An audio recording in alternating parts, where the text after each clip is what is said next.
Democracy. It's a word we hear all the time. It's supposed to be the best system of government.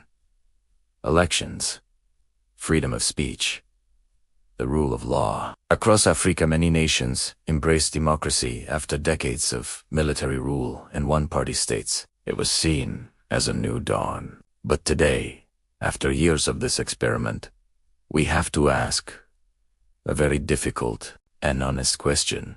Is democracy actually working for Africa? Is it delivering on its promises? This is a tough conversation, but it's one we need to have. Let's get real. So, what exactly did democracy promise Africa? For millions, it was more than just a political system. It was hope.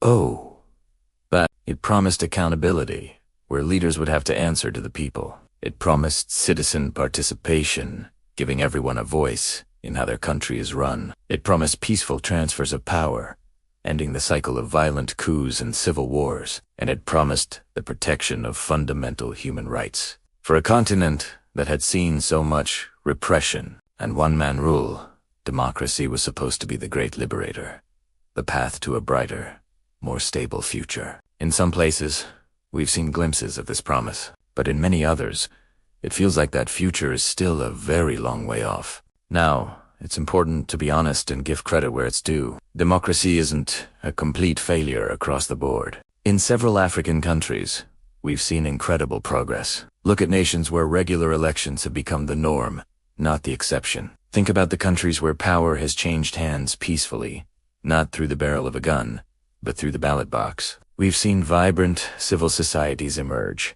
with activists and journalists holding leaders accountable. We've seen a more engaged and vocal youth population demanding change.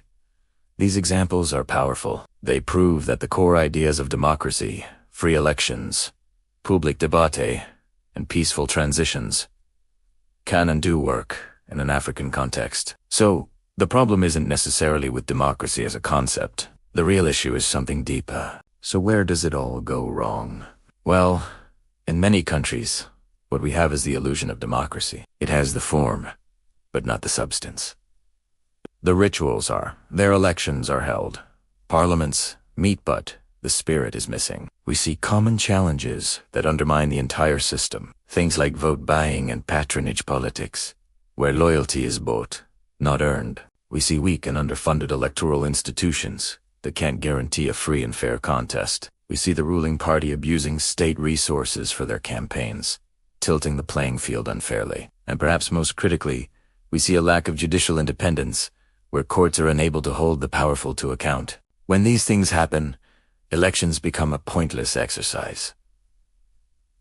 People vote, but nothing really changes. Democracy becomes a hollow shell, a ritual performed every few years, not a genuine system of governance that serves the people. This brings us to one of the biggest sources of frustration for ordinary citizens.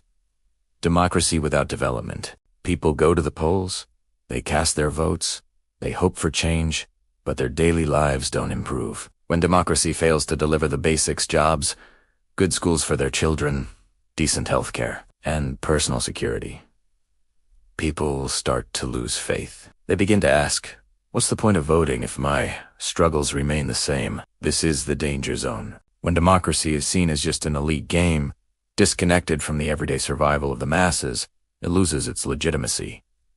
Trust erodes, and cynicism sets in. People start to feel that democracy is just another system that benefits the politicians, not the people. And that's a very dangerous place for any nation to be. So, is democracy itself the problem? Or is it how democracy is being practiced in many parts of Africa? The evidence points to the latter. The problem isn't the idea of voting or having a constitution. The problem is the weak institutions that are supposed to make it all work. The problem is poor, self-serving leadership that puts personal gain above national interest. The problem is a profound lack of political accountability. Democracy can't function in a vacuum. It can't work where key institutions, like the courts or the Electoral Commission, are captured by political interests. It can't work where laws are applied selectively, protecting the powerful and punishing the weak. And it certainly can't work where power is personalized, revolving around one strong man instead of a strong system. For democracy to thrive,